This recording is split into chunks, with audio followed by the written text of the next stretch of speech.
Go? Go. She said, we're going. All right. There's a stereotype about physical attraction that says basically what is beautiful is good. I mean, I think somebody somewhere, I don't remember, where did I read it? The tyranny of the beautiful? I don't know where I'm hearing, that's pulling out of somewhere. Maybe it was from this book or maybe it was a different class, but whatever. This notion that physically attractive people will also possess other desirable characteristics. Okay? Oh, what is beautiful is good or something like that. Even a 3-month-old who hasn't yet been influenced by television and stuff will prefer to look at an attractive face. They've done all kinds of studies and they laid out, you know, how attractive are these men, whatever. And turns out that when they lay out political candidates, the more attractive political candidate wins like 85% of the time. Okay? Irregardless of any other characteristic. So if you're not so handsome, politics is not for you. All right? Well, there might be some truth to this, this silly thing, because it doesn't feel right, but it's a self-fulfilling prophecy. If something is pretty and attractive, then they tend to be treated better. And people that are treated better tend to respond better. People that are treated better means they get better opportunities. They get more, you know, praise, more, and this praise, in fact, feeds back into a system to create a better thing. So this physical attractiveness stereotype might, in fact, have a basis in truth, a truth which builds itself, however. Okay, it builds upon itself. I already said that. How about this? The more similar somebody is to ourselves, the more we tend to like them. That's not a surprise. Because as we said, you shot a deer, you have some extra deer, who should you share with? The people that are members of your own tribe or the people that are from a different tribe? Because people from your own tribe are the ones that are going to share back later. Dudes in the other tribe, they're not going to share with you. You're out of luck with them. So people that are more similar to you are the ones we should be attracted to and should like. Okay? Yeah, this is funny. Do birds of a feather flock together, or is it true that opposites attract? Well, opposites might attract for a while, but no. Birds of a feather flock together almost across the board. And when birds, you know, when people get together and become a couple, they become even more alike with time. So when it comes to it, opposites do not attract, okay? I like this. The average man is more interested in a woman who is interested in him than he is in a woman with beautiful legs. All right. Eddie Murphy used to have this old stand-up routine. My friends and I, we used to listen to these when Mom wasn't watching, because these were dirty, man, on records. And you listen when he had this always on. How is it that you find this attractive man with this really nasty woman? And he always figured. He says. What she did, she catered to his ego. All right? She just catered to his ego, and that's exactly what Marlene Dietrich is saying, okay? Ingratiation, using strategies, flattery and stuff to gain favor from another person. It works well for people that have low self-esteem because their egos seem to be hungry for this flattery or something. But obviously, if you keep on praising and flattery, obviously long-term relationships cannot be based on ingratiation. The reward theory, this is pretty straightforward. That is, they did a little experiment. You see this girl? I know, she looks like my junior high school prom date, but, whatever. This girl on the far left, she comes out and she acts either all bitchy or all sweet. And then later on, they ask them to how attractive is she? How attractive is she? And if she acts bitchy, then she's all of a sudden no good anymore. And if she acts sweet, then all of a sudden this new girl they've never seen is awesome.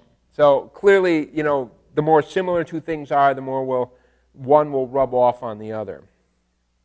How about love?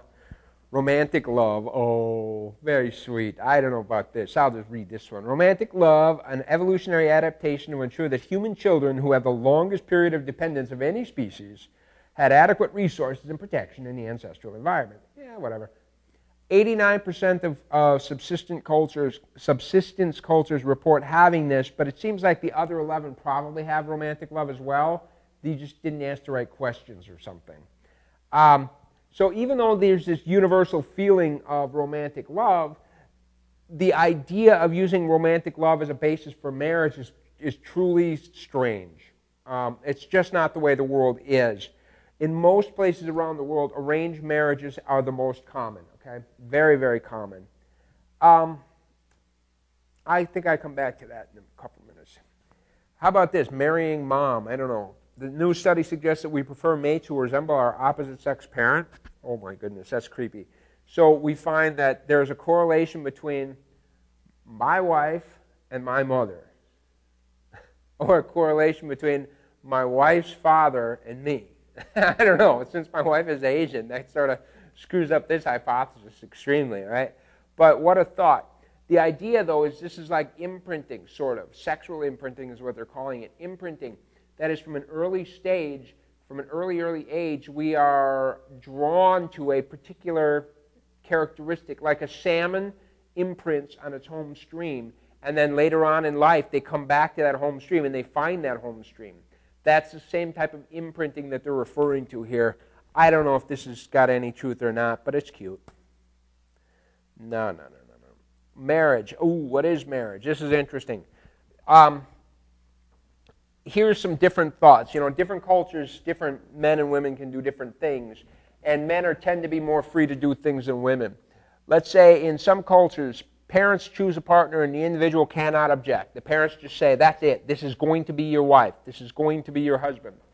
21% of pre-industrial societies use this model for women and 13% for men, right? Some of these other ones, parents choose a partner, individual can object. Okay? Individual choice, arranged marriages are both acceptable. Here was mine. Individual selects partner autonomously. Parental, kin, and community approval, highly desirable. Yeah, my wife, when we met each other, and we were all romantic, and we were thinking we were going to get married, and my wife says, okay, I can't marry you if my parents don't approve of you. What? Yeah, if my parents don't like you, it can't happen.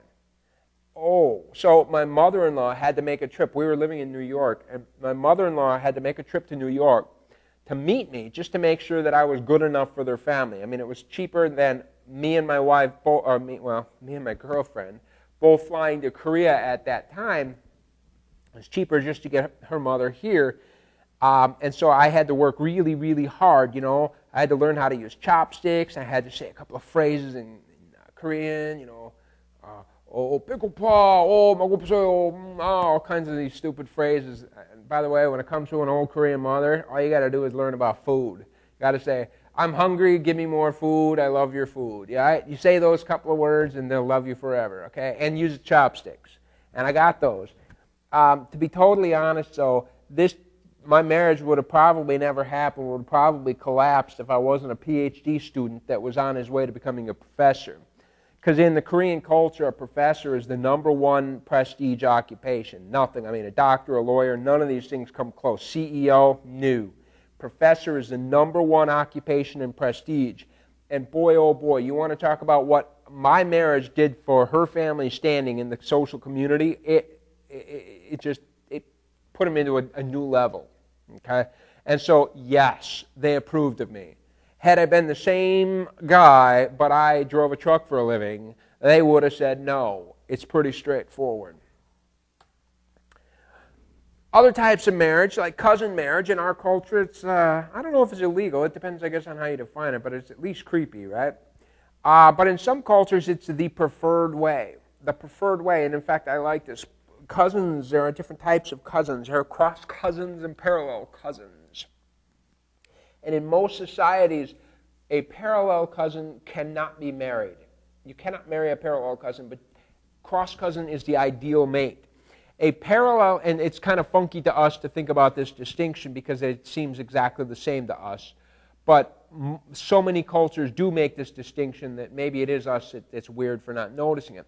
A cross cousin, a parallel cousin. Parallel cousin is your mother's sister's children or your father's brother's children. Those are parallel. But your mother's brother's children are your cross cousins and your father's sister's children. Okay? Those are your cross cousins because they're different genders. Mom's sister, children, parallel. Mom's brother, children, cross. And so one is good and one is not. I mean, from a genetic perspective, they're exactly the same. But You've got to remember, most people don't deal with genetics, okay? And so what we find is that this is a preferred way, because what it does is it leaves wealth in the family. Usually it's far enough genetically that you're not going to have any inbreeding issues, and it's close enough genetically that you're going to keep wealth in the family. What is marriage? This is very interesting. I like this. In some cultures, there's a dowry, and a dowry is the money given by the bride's family to the couple. Usually, a bride price, I'll just stick to a bride price and dowry. A dowry is the money given by the woman's family to the husband's family, basically to, here's the money to take my daughter. And in some cultures, there's a bride price in which, of course, the groom must come up with money to buy his wife. And these different things, different cultures have different and literally, if you know how much one culture respects women, you'll know. When they don't respect women, the parents have to provide a dowry. When Asian families have a daughter, they see it as two problems. Number one, it's not a son, therefore it won't carry on the family name. And number two, it's going to cost me big money to marry this woman off. So when an Asian, I think we had talked about that, when an Asian woman gives birth to a daughter, the mother-in-law just beats her relentlessly because she's failed so miserably because of both loss of the family name and we got to pay for this thing. All right, so romantic love, but how about passionate love? A state of intense longing. Ooh, passionate lovers are absorbed in each other. Okay, whatever.